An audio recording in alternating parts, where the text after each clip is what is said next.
Hello friends, स्वागत है आप सभी लोगों का। आज हम लोग देखेंगे प्रोनाउन यानी कि सर्वनाम हिंदी में कह सकते हैं। इंग्लिश ग्रामर में प्रोनाउन को फुल डिटेल में समझेंगे। एकदम बेसिक लेवल से स्टार्ट किया गया है, जिसमें कि हम लोग कह सकते हैं अल्फ़ाबेट, यानी कि जिसमें हम लोग देखें कि इंग्लिश में कितने अल्फ़ाबेट हैं, कॉन्सोनेंट, वावेल क्या है, सभी चीज़ें हम लोग बता चुके हैं। तो आप वीडियो चाहे तो देख सकते हैं। एकदम जीरो से स्टार्ट किया गया है। आज का जो चैप्टर है वही प्रोनाउन है। प्रोनाउन की अगर हम लोग चर्चा थोड़ा-सा करें तो व्हाट इज़ प्रोनाउन को समझना होगा।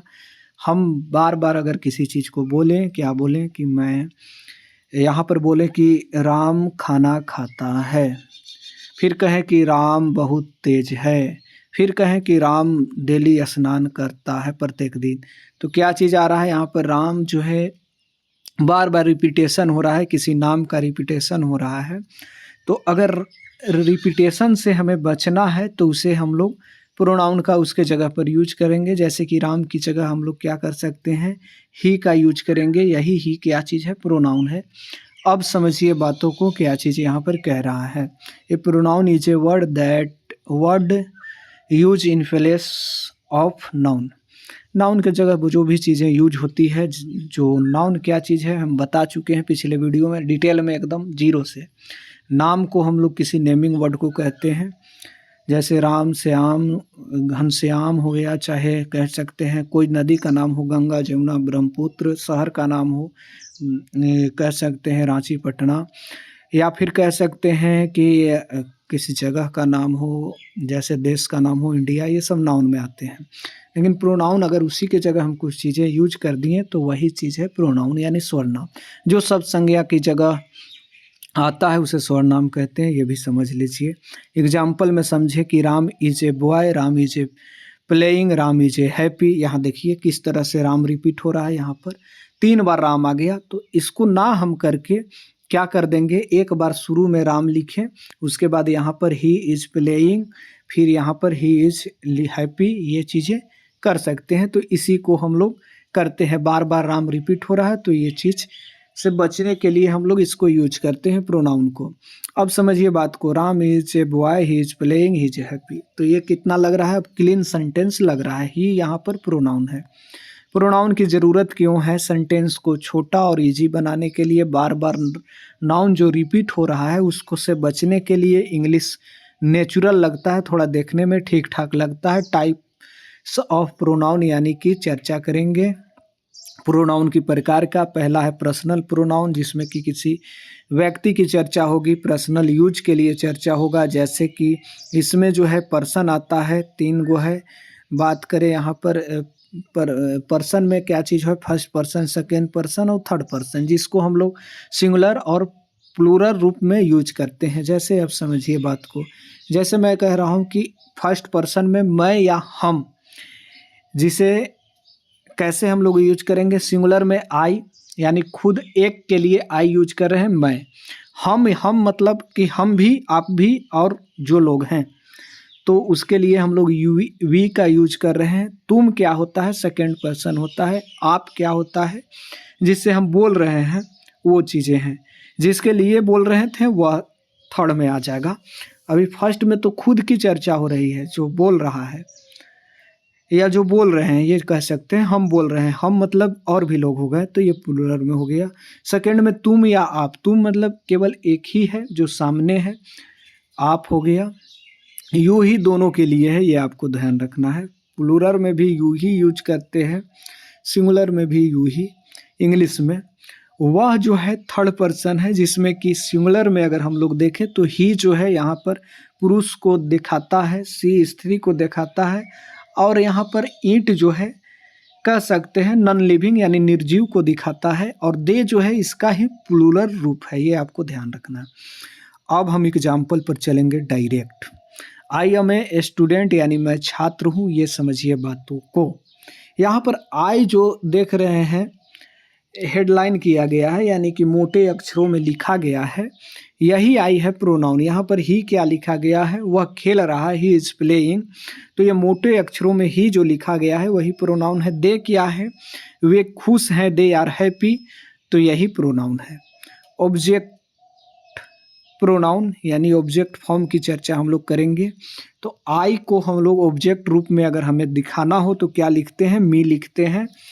जैसे कि अब जो है हम लोग एक्टिव पैसिव वॉइस पढ़ेंगे, एक्टिव पैसिव वॉइस पढ़ेंगे डिटेल में, तो उसमें ये चीज़ें हम चर्चा करेंगे डिटेल में। जैसे ही को हम लोग ऑब्जेक्ट के रूप में हिम लिखते हैं, यानी कि पुरुष के लिए अगर यूज किया जा रहा है तो हिम का यूज होगा ही के लिए, स्त्री के लिए यूज किया जा रहा है तो हर का यूज होगा, यानी ऑब्जेक्टिव रूप में सी के लिए।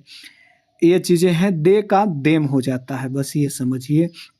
जैसे राम लव्स अस, यानी राम मुझे प्यार करता है, तो यहाँ पर हमें हो जाता है, यहाँ पर राम लव्स मी है यहाँ पर। तो मी किसके लिए यूज हो रहा है, आई के लिए। आई का ऑब्जेक्टिव फॉर्म है मी, ये ध्यान रखना है। जब हम लोग सब्जेक्ट को ऑब्जेक्ट के रूप में यूज करते हैं तो उसका फॉर्म बदलता है इंग्लिश में, जैसे आई के लिए मी हो गया यहाँ पर। अब जो है पोसेसिव प्रोनाउन की चर्चा करेंगे, यानी कि अधिकारवाचक, जिसमें ऑनरशिप की चर्चा होती है। नाम ही है पोसेसिव यानी अधिकारवाचक, जिसमें कि आपका अधिकार दिखाएगा, जैसे कि ऑनरशिप, मेरा या तुम्हारा, ये चीज़ें। एडजेक्टिव में अगर हम लोग देखें तो माई हो जाएगा। प्रोनाउन इसी का क्या चीज़ होगा, माइन हो जाएगा। एडजेक्टिव योर है तो योर हो जाएगा प्रोनाउन। हिज है तो हिज हो ही रहेगा। हर है तो हर्स, खाली एस लगेगा। देयर है तो एस लग जाएगा, तो प्रोनाउन हो जाएगा। जो कि यहाँ पर बात कर ले, अधिकार दिखा रहा है, अधिकार यानी कि पोसेसिवनेस दिखा रहा है, ये आपको ध्यान रखना है। अब देखिए डिफरेंस, समझिए बात को। डिफरेंस छाटना यहाँ पर थोड़ा सा मुश्किल होता है, जिस कौन सा एडजेक्टिव है कौन सा प्रोनाउन है, लेकिन हम इसको एकदम आसानी वे में समझा देते हैं। जैसे यहाँ पर कह रहा है कि दिस इज माई बुक, यहाँ पर जो है दिस इज माई बुक, ये क्या चीज़ है, यहाँ पर एडजेक्टिव यूज किया गया है। ये कहाँ है, यहाँ पर देख रहे हैं ऑब्जेक्ट है ये, लेकिन यहाँ पर माइन जो है क्या चीज़ आ रहा है, ऑब्जेक्ट के रूप में आ रहा है। माई का जो है ऑब्जेक्ट के रूप में आना, माइन, ये चीज़ आपको दर्शाता है कि प्रोनाउन है। यहाँ पर ऑब्जेक्ट के रूप में ये यूज नहीं हो रहा है, यहाँ पर ऑब्जेक्ट यूज हो रहा है बुक, ये आपको ध्यान रखना है। अब हम समझेंगे डेमोन्स्ट्रेटिव प्रोनाउन, यानी संकेत का इशारा करेगा। जैसे दिस, दिज, ये किसके लिए यूज होता है, नज़दीक के वस्तुओं के लिए दिस और दिज का यूज होता है। दैट जो है दूर के वस्तुओं के लिए यूज होता है। दोज दूर के लिए वो यूज होता है। एग्जाम्पल में समझेंगे, दिस इज माई पेन, यानी यह मेरी किताब, पेन को, सॉरी, यह मेरी पेन है। दिस इज माई पेन, ये चीज़ें आप समझ रहे हैं। दो चार काऊ, यानी कि दूर आप देख रहे हैं कि वो क्या चीज़ है, गायें हैं, तो दोज क्या चीज़ है, दूर के लिए। इंट्रोगेटिव प्रोनाउन की चर्चा करेंगे, प्रश्नवाचक, इसमें प्रश्न पूछे जाएंगे, ये समझिए बात को, क्वेश्चन पूछने के लिए यूज होते हैं। वर्ड में जैसे कि वाट हो गया, हु हो गया, विच हो गया, यानी कि कौन, क्या, कैसे, ये सब चीज़ें क्या चीज़ होती हैं, आपको आती है इंट्रोगेटिव प्रोनाउन में। एग्जाम्पल में देखें, हु आर यू, यानी आप कौन हैं। वाट इज दिस, यह क्या है। रिफ्लेक्सिव की चर्चा करेंगे इसमें कि जब सब्जेक्ट खुद पर काम करे, जैसे समझिए बात को, माई सेल्फ यानी कि मैं खुद, योर सेल्फ तुम खुद, हिम सेल्फ वह खुद, हर सेल्फ वह खुद। अब हिम और हर हम पहले आपको बता चुके हैं, ये देखिए दोनों वह के सेंस में आ रहा है, एक स्त्री के लिए एक पुरुष के लिए, ये समझिए बात को। तो ये पुरुष, यहाँ पर स्त्री हो गया नीचे, देम सेल्फ हो गया यानी कि वे खुद। एग्जाम्पल में I did it my self, यानी कि मैं यह खुद किया, ये समझिए बात को। अब इसके बाद आता है इनडिफिनिट प्रोनाउन, अनिश्चित वाचक स्वर्णाम। इसमें क्या होता है, जब एग्जैक्ट व्यक्ति का पता नहीं हो, समवन, समवन जिसमें आता है कोई, कुछ, सब, समथिंग, नोबडी, कोई नहीं, यानी कि पता नहीं है आपको इसके बारे में कि ये काम कौन कर रहा है। जैसे समवन में होता है कोई, समथिंग मतलब कुछ, एवरीथिंग में सब कुछ, नोबडी में कुछ नहीं। सेंटेंस की अगर हम लोग बात करें, सम वन इज कॉलिंग यू, यानी कि कोई तो कॉल कर रहा है, ये ठीक है, लेकिन पता नहीं है कि वो कौन है, वो जो है शंकर है, रमन है, लालू है, ये पता नहीं है आपको कि वो कौन कॉल कर रहा है। अब रिलेटिव प्रोनाउन की चर्चा करेंगे, जिस जो संबंध बचाएगा, दो सेंटेंसों को जोड़ेगा, जैसे कि हु, विच और दैट। जैसे कि द बॉय, ये क्या कर रहा है, जोड़ रहा है ना, प्रोनाउन है। हु इज प्लेइंग, क्या कर रहा है, the boy who is playing is my brother, जो लड़का खेल रहा है वह मेरा भाई है। ये क्या कर रहा है, जोड़ रहा है, इससे क्या कर रहा है, रिलेटिव, यानी कि क्या कर रहा है, रिलेटिव जिसको हम लोग कहते हैं संबंध दर्शा रहा है। इम्पोर्टेंट रूल की बात करें, रूल नंबर 1 है सब्जेक्ट फॉर्म को सही यूज करना होगा। जैसे me and Ram are friends, यहाँ पर समझिए, यहाँ पर समझिए मी एंड आई, एक बार ये देखिए शुरू में क्या चीज़ है, राम है जो कि नाउन शुरू में आता है, उसके बाद प्रोनाउन आएगा, खुद के लिए यूज कर रहा है तो आई हो जाएगा। पोसेसिव को सही यूज करना होगा, जैसे कि this is her book note her, यहाँ पर समझिए ये एस जब तक नहीं लगाइएगा ऑब्जेक्ट के रूप में यूज नहीं होगा। सिंगुलर या पुलर पर ध्यान देंगे, एवरीवन आर हैप्पी, यानी कि एवरीवन इज हैप्पी। ये देखिए यहाँ पर सिंगुलर और पुलर पर ध्यान देना है, एवरीवन हमेशा इज के साथ आता है, सिंगुलर रहता है। आगे देखेंगे, जेंडर पर ध्यान देना होगा, ही जो है मेल के लिए, सी फीमेल के लिए। ऐसा नहीं कि आप मेल के लिए किसी को सी कहने लगें और फीमेल को ही कहने लगें, तब तो आप गड़बड़ हो जाएंगे, पिटा भी जाएंगे। अब बात कर ले हम लोग, ईंट जो है यहाँ पर कोई वस्तु के लिए यूज होता है या जानवर के लिए। कॉमन मिस्टेक हम लोग क्या करते हैं, ही गोज टू स्कूल, तो ठीक है, लेकिन अगर हम लोग क्या लगा देने, ई एस नहीं लगाए ना यहाँ पर, तो क्या हो जाता है, ये गलत हो जाता है। अब दिस इज माइन बुक, क्या कर, दिस इज माइन पेन, ये गलत हो जाएगा। इसको कैसे हम लोग बनाएंगे, दिस इज माई पेन, ये आपको ध्यान रखना है। अब प्रैक्टिस में हम लोग चलेंगे, फिल इन द ब्लैंक्स, आपको खाली जगह को भरना है। ऑप्शन में क्या चीज़ें हैं इसको भरिएगा।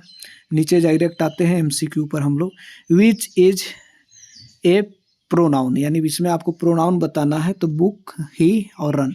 ही जो है किसी नाम के जगह पर आ रहा है तो वही होगा। सही वाक्य को चुनना है, me and Ram are friend, यानी कि मैं और राम फ्रेंड है। सही वाक्य को आपको चुनना है दोस्तों। यहाँ पर मी तो शुरू नहीं हो जाएगा। कोई भी सेंटेंस, एक चीज़ आप समझिए, कोई भी सेंटेंस शुरू होता है तो वो नाउन के साथ शुरू होता है, तो राम नाउन है और यहाँ पर मी जो है कभी भी ऑब्जेक्ट के रूप में आता है, तो Ram and I R friends, ये चीज़ हो जाएगा। दिस इज खाली स्थान दिया गया है, दिस इज, ये क्या हो जाएगा, दिस इज माई पेन हो जाएगा। माइन कभी भी ऑब्जेक्ट के रूप में आएगा, ये आपको ध्यान रखना है। थोड़ा सा समझ लीजिए, प्रोनाउन जो है इंग्लिश स्पीकिंग का बेस है, अगर तुम सही यूज कर लेते हो तो नेचुरल लगेगा, ये चीज़ें बात सही है। बाकी हमने प्रोनाउन को डिटेल में समझ लिया, अब कोई खास है नहीं इसमें चीज़ें। चलिए, धन्यवाद।